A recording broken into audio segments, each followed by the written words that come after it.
Hello and welcome to another episode of WMT Reviews. I am Wiseman Tanofsky, and today we will be taking a look at one of the most powerful beings in the entire Transformers universe.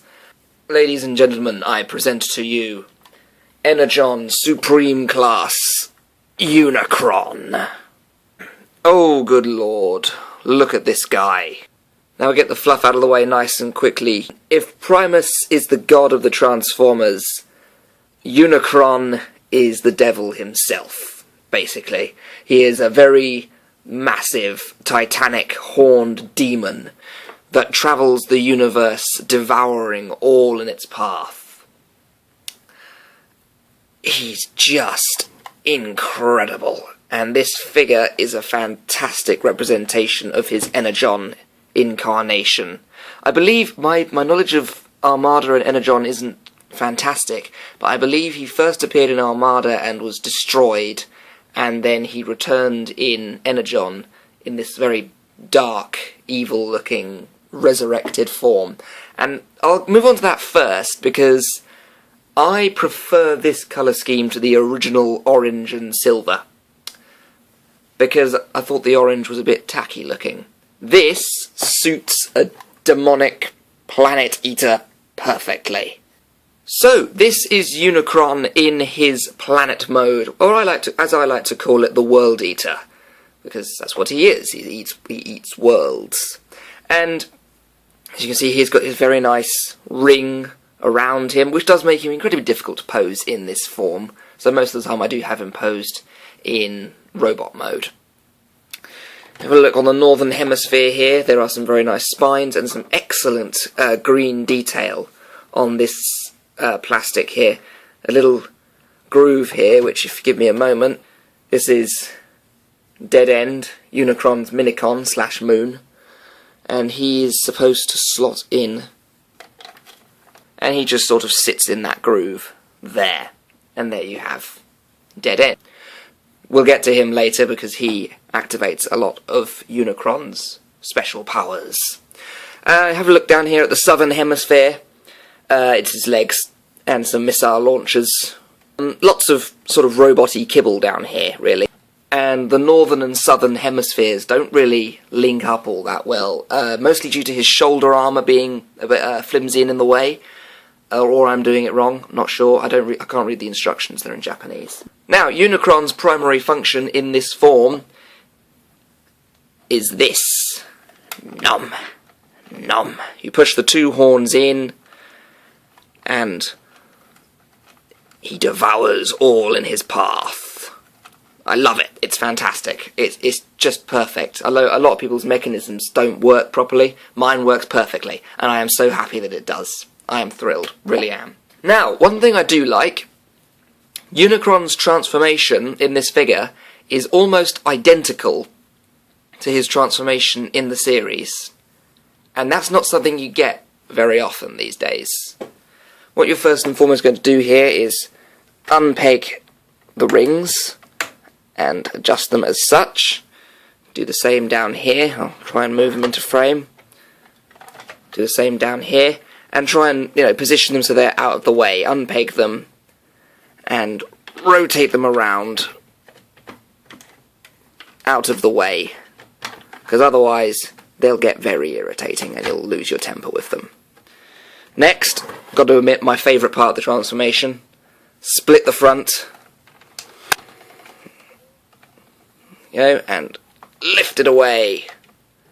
Very dramatically.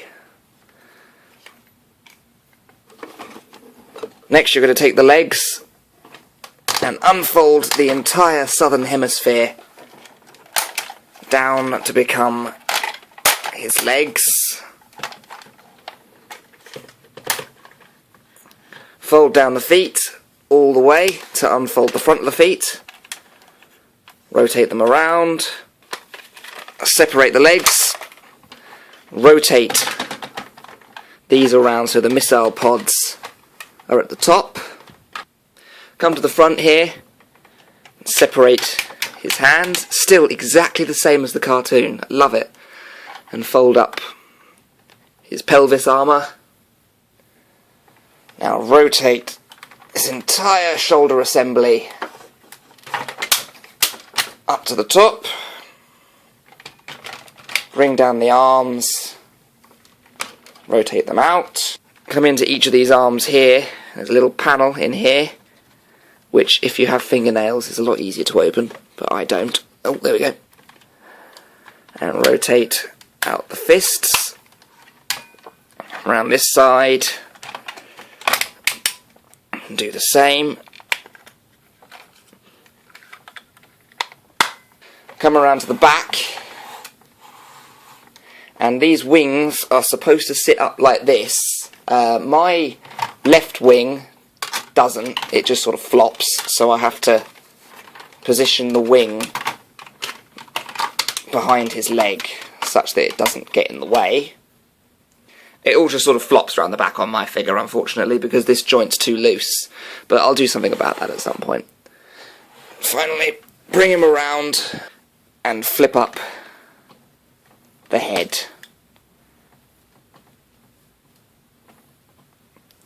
And there you have the Mighty Unicron in robot mode. Now, in his titanic form, Unicron is terrifying to behold. He is just an almighty monster. Just look at the size of this guy. He is massive. You can see behind him, he's dwarfing Superion, and even Fans Project Bruticus is struggling to stand up to him. He is just incredible. Have a look at the head sculpt here. That is absolutely Unicron, right down to the Cybertronic goatee. I love it. Just love it. Massive, great translucent plastic sections around the armour. Now, Unicron in this mode has a few gimmicks as well. You might have noticed when I first plugged the head in, there's a little button on the top of his head, which if you press, his eyes flash red.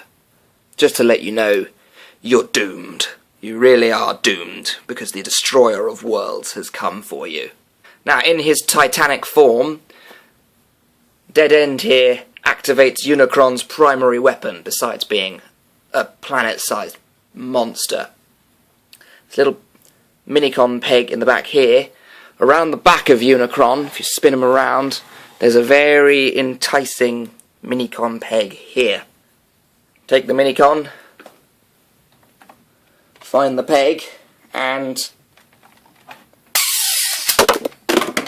shoot your camera in the face. The camera just got planet busted. Just fired this thing out of his chest. Straight at you. How do you like them apples? And to reapply, simply slot it back in, argue with it a bit, and close up the chest. That isn't the last of Unicron's armaments, however it is the last of the armaments that works on my figure, unfortunately. Minicon peg was supposed to plug into the side of his thigh there and launch these missiles that you can see here. Unfortunately the mechanism doesn't work for some reason. Don't know why. What can I say? He's had a long day. Now, posability wise, Unicron's shoulders do go a full they're designed to go a full 360, but they will bump into his wings. He's got a twist in the bicep, a joint in the elbow, his wrist will rotate 360, his head will turn left and right, his entire top half will rotate at the waist, the legs ratchet out very stiffly, there is a swivel at the thigh and a bend at the knee, and there's a slight pivot in the foot. One complaint I have about this figure, I know, I'm complaining about the Lord of Destruction, I'm asking for it, is in the legs. First off, you see here there's some very nice green paint apps on this leg here. They're not on this leg. I mean, these little circles aren't painted, there's no green up here, there's a little bit of green on the knee, but they're not painted. Second, in the actual mechanics of the legs, If you ratchet out his legs one joint each, one there, and one there, he's doing the splits. Now, I don't know about you, I don't like to display my figures standing straight up. I like to have them, you know, having a bit of more of a dynamic pose. But I suppose because Unicron is more of a spatial titan, he doesn't really have the legs for that. So you have to have one leg straight and the other leg slightly off skew, which does cause the whole figure to slant slightly. Minor complaint, but it is in the mechanics, so there's nothing I can do about it. So, on the Orsometer, the Mighty Unicron.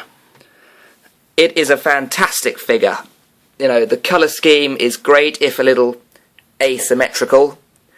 It's got green on one part, not green on the other. That could be what he's meant to look like, I suppose. It could be. My figure in particular, obviously got some loose joints in the wings. I don't like the legs not being able to squat just slightly. And the missile pods don't work anymore. But the electrics work. He still gets his red eyes. Really, that's all that matters, really, isn't it?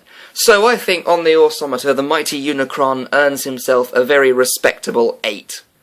He's a fantastic figure, he's a fantastic character, and I absolutely love it. I've been Wiseman Tanofsky, this has been WMT Reviews, thank you very much for watching.